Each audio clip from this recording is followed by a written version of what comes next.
Welcome back, everybody, to another Growth Support Conversation. My name is Neil, and today I'm joined by Ilai Szpiezak to talk about voice of the customer and why it's so important and how you can really get started with starting a VOC program. Yeah, how are you doing? And can you tell us a little bit about yourself? Yeah, I'm super excited to be with you. Since the very first time that we talked, I was always looking forward to recording something together. We're always laughing. We're always having great conversations. And you know how passionate I am about this topic. So hopefully other folks will be too. A little intro. Originally from Argentina. I was born in Buenos Aires. I've been in London, where I'm right now, since 2011. I'm a founder. I am a 3 times founder. And right now I'm building in CX, talking about voice of the customer. I'm building a new startup that essentially is building an AI-powered voice of the customer tool that helps close the loop between CX or support teams and product teams, bringing all these amazing insights that we have from conversations with customers to be able to quantify these conversations, analyze them, find the patterns, understand where are the biggest pain points, feature requests, opportunities, etc. And I'm extremely passionate about how powerful support can be from a data perspective rather than just a deflection perspective, and how we can actually use those insights to better empower companies to build better products and service their customers in the end of the day. So that's where I'm coming from. Nice. I love that. Love the background and experience there as well. I'm curious because customer support and contact centers and everything has always been a gold mine for customer insights, and voice of the customer has kind of always been there. It's always been something that's existed in the background, but recently it seems to really be kind of taking over the space as the main focus and priorities. Why do you think that VOC has become such a priority these days? I think that there are two elements here. One, what we think or what we say that is the priorities and everybody's talking about it, and what actually happens in reality. And I think it's very different. You know this, like you are in the ground. I'm in the ground, but I'm coming as as building something new. But like I talk with so many people. I've done over 500 interviews with product teams and growth designers and head of CX and support and everything, customer success. COOs, everybody says that they care about it. Now, do they actually do something? And have they been doing something for the last 20 years? Like you said, it's not something new, VOC. I think that there is a really big misconception about how to manage voice of the customer and where voice of the customer should fit in the organization, who should own this program, who should own the insights, because everybody of course cares about the customers, but in very different layers of care. However, support is the ones that most care about those customers. I have to say that also customer success do care about them, and they even call them my customers. When you talk with them, they answer, yeah, my book of customers. It's very obvious. But then you start to talk with product, you start to talk with leadership, and I've done these interviews to be able to understand what I should even be building myself to service these companies. And it's very clear when someone says that they have to do something and when someone does something. And I think that, and I'm not saying this in a bad way, I'm actually coming as, okay, what do we need to build to change this? How do we give a seat at the table to CX to actually empower their other co-workers to be able to service the customers that they talk with at the end of the day? So I think that there is something there about who cares and who does something. Yeah, definitely. Like, where does that actual ownership and action lie when it comes to doing things with that information, the data? Because if everybody talks about it, everybody looks at it and they're like, oh, well, it's great. We talk to our customers all the time. We have all this data. It's great. But really, who's advocating for them, who's really pushing for it, and who's translating that information? Because you can have a ton of it, but who's really making use of it in that sense? Completely. And I think that translation is the hardest part. It's one of the hardest parts, like the end-to-end process. I always like to say, I've been thinking a lot about this, and you have kind of like, you need to gather this information, You need to understand this information. Some people call it analyzing, which is fancy, but you need to understand the data. You need to quantify the data. You need to be able to translate the data to someone else who was not in the conversation in the first place. You need to then be able to share it. There's like a lot of parts to this. So and the data is coming from lots of different places. Like it's not like voice of the customer, poof, appears. You have support conversations, you have customer success calls, even sales could be a channel for this voice of the customer. You have reviews, and we've even talked about this in the past.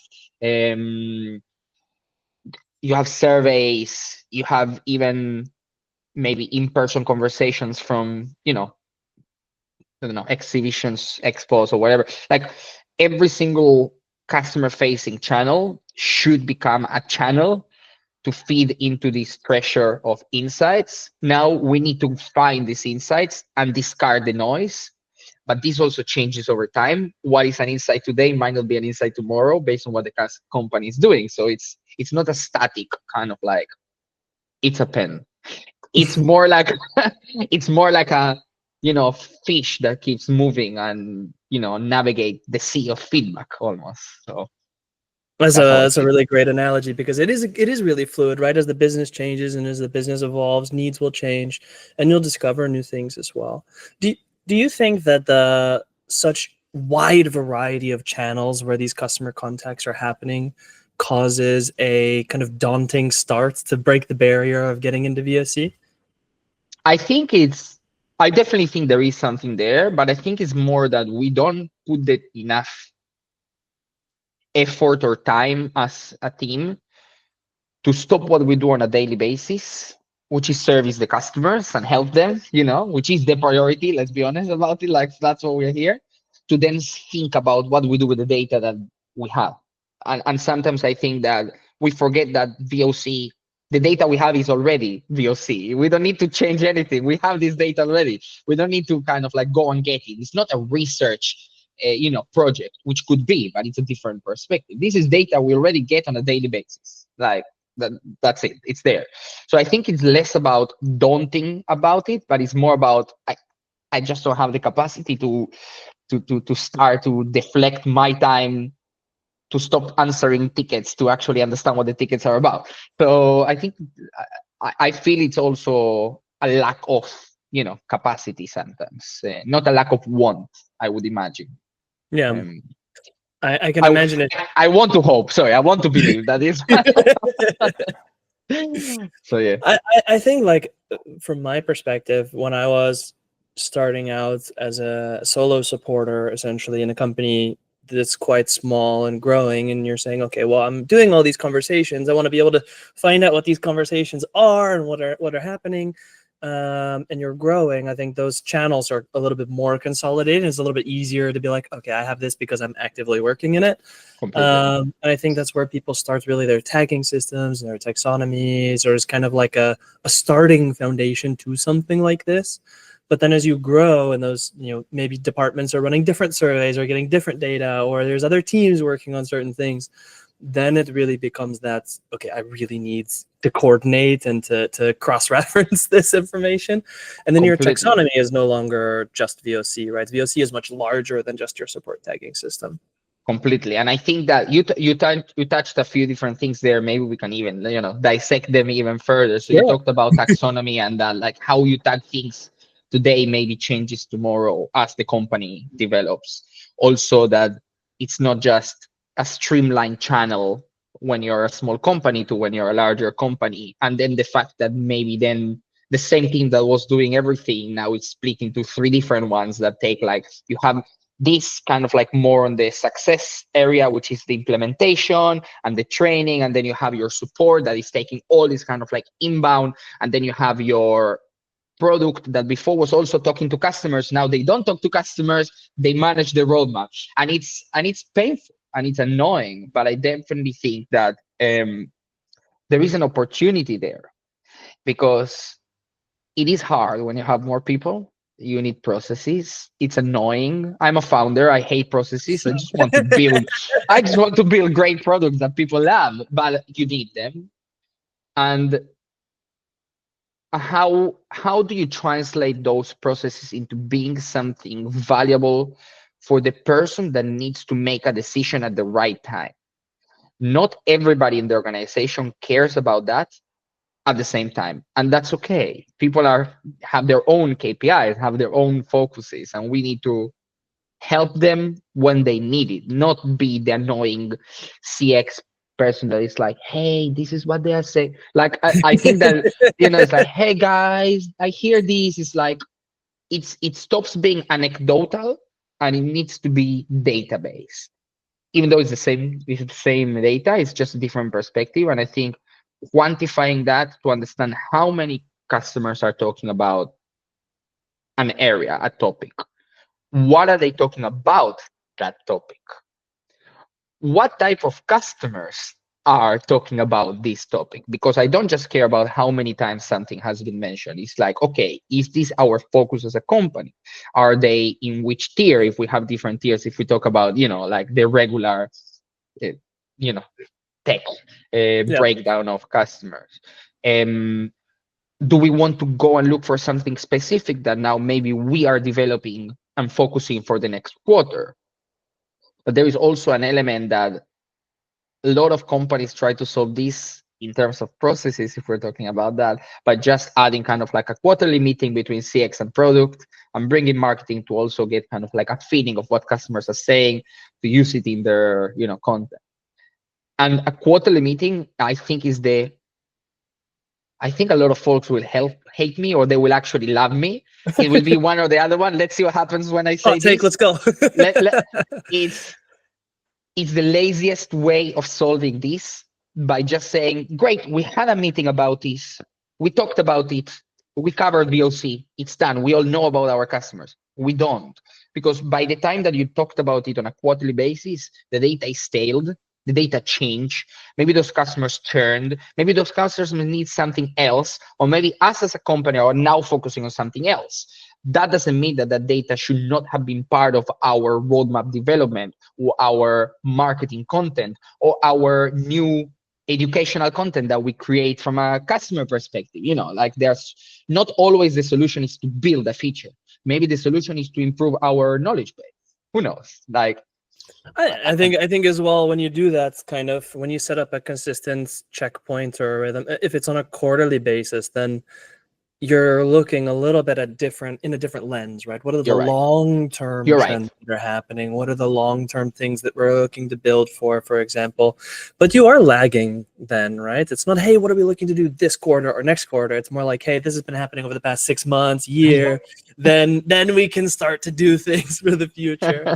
I love what you say when we're going through. You mentioned really breaking it down of who is having this conversation, right? Not all customers are our ideal customer in that sense. Whether that is if it's aligned with our business direction or not, or who we're really building for. What would you say when you say we need to focus on the data that's most important and cut out and clean out the noise? When we look at that, what is the balance between the vocal few versus the quiet many that you would try to find when you're going through this data? Why, it's such a good question. And I feel super identified with this, because like, I'm using my own tool for myself, for both kind of like testing purposes and like QA, but also for myself to see, okay, how do I feel as a user of, this? And I think that it's hard. Sometimes the most vocal ones are not always the ones that we need to listen to. Sometimes we do. I mean, if they are being vocal, there must be a reason, but not always the reason is the one that we should focus, about. Sometimes the ones that do not talk to us are actually the most at risk as customers, or the ones that maybe have something to say but couldn't be bothered to say it. That doesn't mean that they don't have the problem. I learned that for every person that contact the company, there's always 3, 4, 5 that didn't, but they also have the same issue. There's always more data than the data that we have. Sadly, that we don't have that. I think that voice of the customer, as develops with new technology like we have with AI and other new things that will appear in the world, and also as teams change the perspective of being more less of kind of like end of the line to being something that is more okay. It's an active source and resource for us. I think that companies will understand that voice of the customer needs the quantitative data and needs the qualitative data. What do I mean by that? Is like you can have amazing information if you look at your customers as a person, as a 360 human being. And that means putting together what they do with what they say. So to answer Two the very question, different things sometimes. very different things. So you have all these people very vocal. Okay, are they using the product? Are they active? Are they are they achieving what they need to achieve with what we build the product for and what they sign up for? Because if they are, we need to kind of like start to balance and understand if this is really an issue to focus or not, or if there is an opportunity to expand and build something new. So I think that having a 360 understanding of your voice of the customer stops being just voice and starts being customer feedback as a whole. And product analytics a lot of times are amazing resources for CX teams, especially to have a really good understanding of their customers. So yeah, I think so.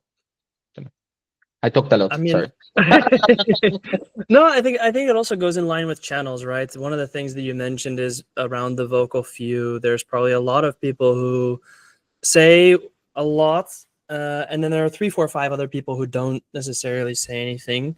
And one thing that you touched on was it's either going to be those people who love it and want to say something, or it's going to be those people who don't necessarily do it.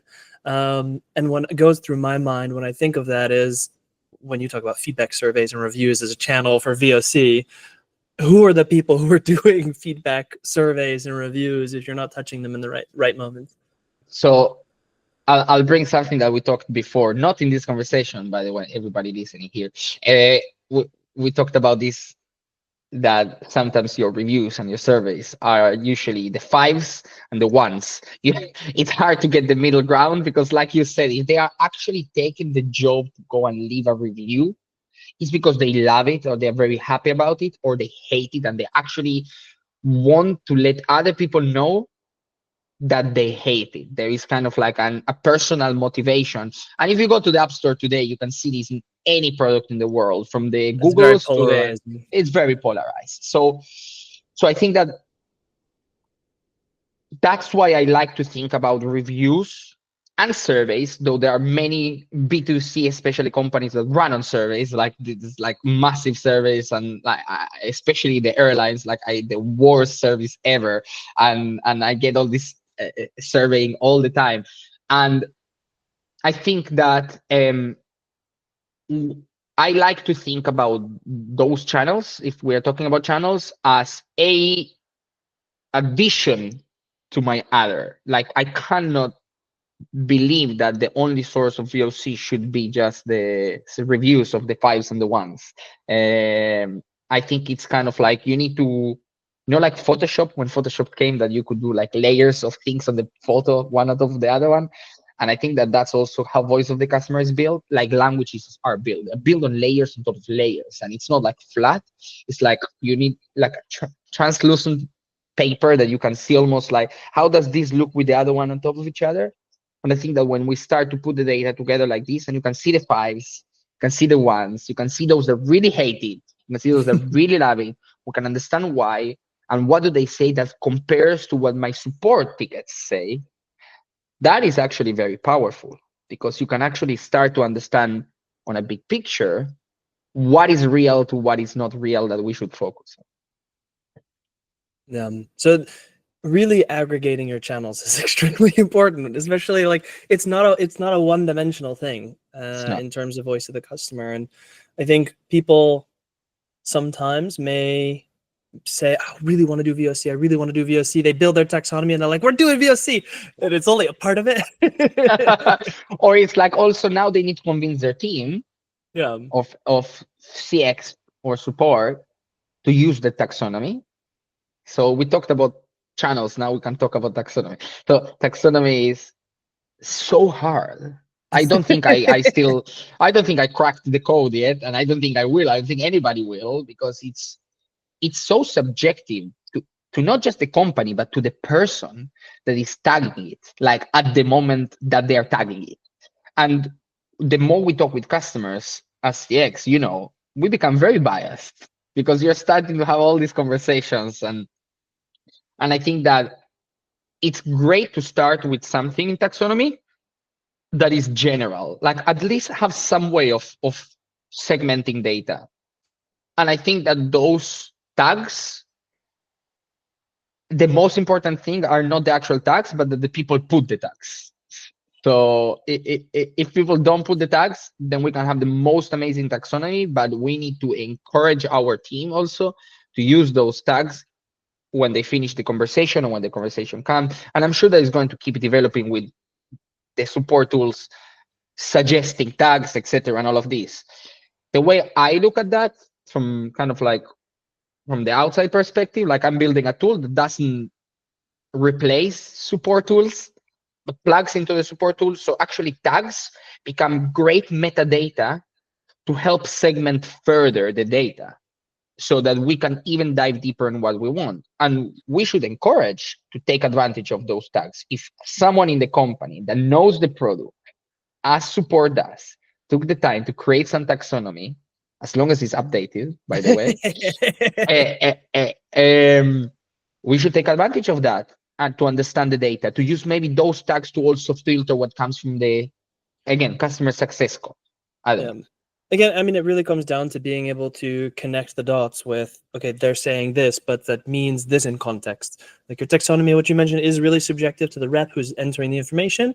My ideal scenario is automate as much as possible, so reps don't really need to think about it. Completely. And then also be able to translate that into, hey, they're having this many issues with this particular thing, but it's this type of customer, it's that type of customer. Exactly. So it's only one layer again. There is something also that you said. So you might create a taxonomy of tags that is important for the company. How do you know what the customer is going to talk about? You don't know. Exactly. Until it's just in case, Exactly. So maybe it fits, maybe it doesn't fit. So I think that's another thing, right? Like how much of your voice of the customer program when you're getting started with it really starts from a consultative approach to the business and says like, what do you guys need out of it? What are we really looking for? What are we getting? Versus, CX and support people saying, hey, our customers are talking about this. Let's go. Where do you think, I mean, intrinsically that desire starts, right? From, really advocating for your customers. But what do you think is that kind of balance or life cycle, if you would? Like in which type of, are we talking like an early stage company? Because it's very different to like the founder tagging stuff on Zendesk or Intercom, whatever, Helpscout, whatever they use, to then actually the founder, for example, not talking and then having other people. Let's say we got layers, we got disconnect. So leadership is maybe 2-3 layers deep from the customer. So I don't know if this will answer, but I will say something that I heard once from the founder of Wix, website builder, massive company, billion-dollar company, extremely successful. And the CEO of this company, the founder of the company, still at a, few thousand people company, he mentioned something that really stick with me that connects to this. So he said, as the company grows, the distance between employees, people in the company, and customer becomes bigger. The job of the company in every department is to make the gap, to bridge the gap and make it smaller, so that the people in the company are closer to their customers. If they are closer to the customers and they know what the customers need, but also they feel that their job impacts the customer, that means that they will make a better impact in two things: in the customer, in what they need, because it starts with advocating and helping the customer, but also will help the company with the bottom line. And this is something also that support has a lot of issues on translating. what is the impact on this on the bottom line on business terms, because we are constantly advocating for customers, but we forget that those metrics matter much more than what we think to someone else in the company. Don't know if this answers the question, but I No, don't know. I think it. I think it 100% does, because for me, a couple of episodes ago, I actually interviewed my CEO, who's not a support guy, and has been ill removed from the customer for a little while. But his most, I mean, he still to this day sends out his own emails at the end of customer lifecycle to get direct information from them to try to figure, stay in touch. But the thing that he said is the most valuable thing that a support teams or customer experience department could do is to get that information and get that data in front of people's faces across the department, whether it's negative feedback or constructive or something for us to build. But it's also a really good chance for positive interactions and feedback in terms of people who are in product who aren't talking to the customer anymore, to be able to see the results of their work and that impact as well. I And have I think that an goes back to what example. you. Yeah, go for Sorry, it. it just came to my mind. I interrupted, Go, but go, go. no. We're working with a company and they do something really cool. Many companies do this, but every Friday they actually go through the feedback that came that week from Intercom, look for positives to be able to share with their team, and then send that to the relevant department, not just to stay within, support. It's like, hey guys, we had like this, satisfaction. Actually, to send that to the team in the company that had an impact in what the customer is talking about. So every week they have a Slack channel where they kind of like, I don't know if they call it wins or something like this.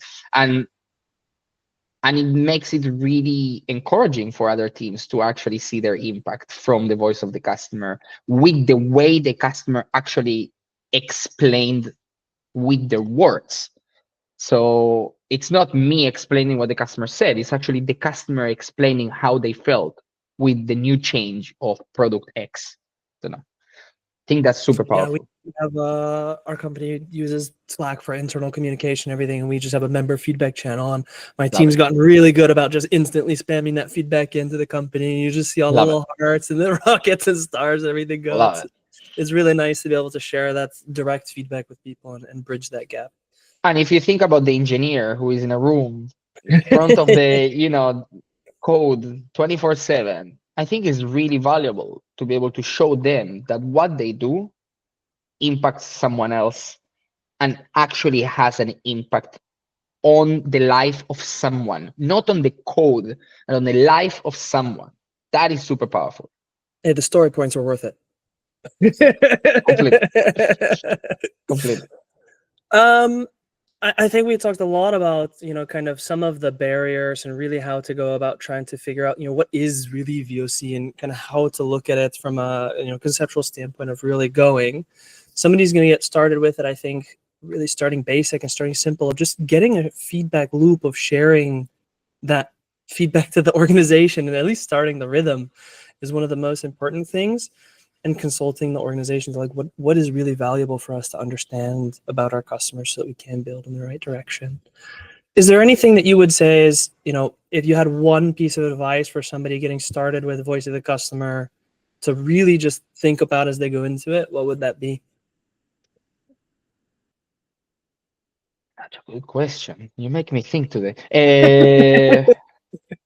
So I think the first thing that I would do if I would be starting this in an organization is going around the organization to ask what different people care about. What do they want to know about the customers? Because then, first of all, you're starting to get buy-in indirectly because you're going to give them what they want.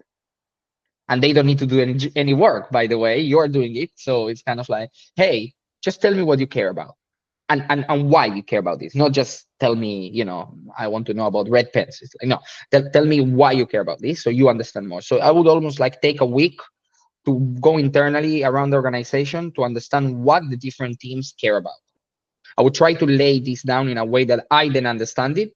And then I would try to find the easiest way, whether I'm using a product or not. I'm not saying everybody should go and use Dolphin right now. Yeah, they should, but not now. No, they should actually find the easiest way and the most manual way to start with to allocate those topics of information of where the information is coming from.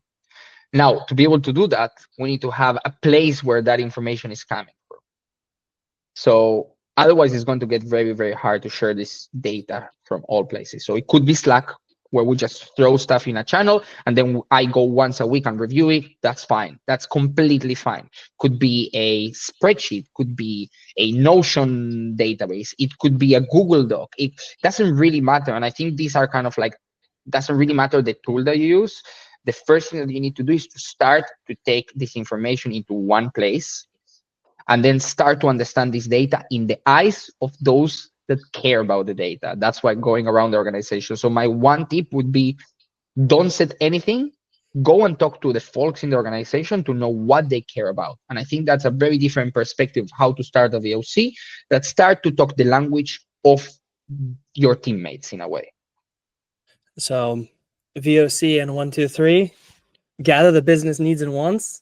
Yes, from the different people. From the different stakeholders, identify the sources where that is the most relevant. Correct. And start to consolidate it. And consolidate it. And translate it, or at least communicate it. Yeah, I think translating is a hard thing. I don't know if just it's a one. I don't think all of this is a 1 month job. I think it's hard. Yeah, but I would actually at least try to be proactive in that. If I have it all in one place, then I can try to push this to someone else as the person leading this, if I am starting. So yeah, I think those are very, very good. I will say it again. We're talking about gathering the business needs. We're talking about consolidating the information in the simplest way possible, like scrap all the fancy automation, just do it simple, and then try to share back to those that ask for something, those elements. I think that's a perfect place to be able to say, like, we really kind of consolidated the process ourselves and gone through it. And I really appreciate you sharing your experience and your thoughts on it. I have one last question before we kind of wrap things up and go from there. Well, technically two, but one I love to ask at the end of everything is, outside of voice of the customer, just in your professional experience or anything across, whether it being in CX, a founder, or the entertainment industry, is there one thing that you've learned throughout your career that you really stick to today? Wow, that's a deep question. I should have said that I come from an entertainment background. So weird. It's such a weird transition, by the way. It's a really good question. I think that more and more, so I've always been customer facing. I've always been in customer facing roles, whether it's as a founder where I was like running my own events company, talking to customers, or whether it's today building a company, talking to customers, or whether it's from a product perspective in a small enough company where I can still talk to customers. So I think that the biggest thing that I take with me, and I know that this sounds maybe a little bit like, fancy, but is being really obsessed with your customers. I genuinely believe that it's very easy to know when someone is genuinely obsessed with their customers or what they are trying to solve. And I think that is something that everybody can be, and everybody can if they want, they can be obsessed with it. But I think that obsession, as long as you have a little bit of like life balance, it's really positive, because it means that you will really try to understand every single detail of why you are doing what you're doing.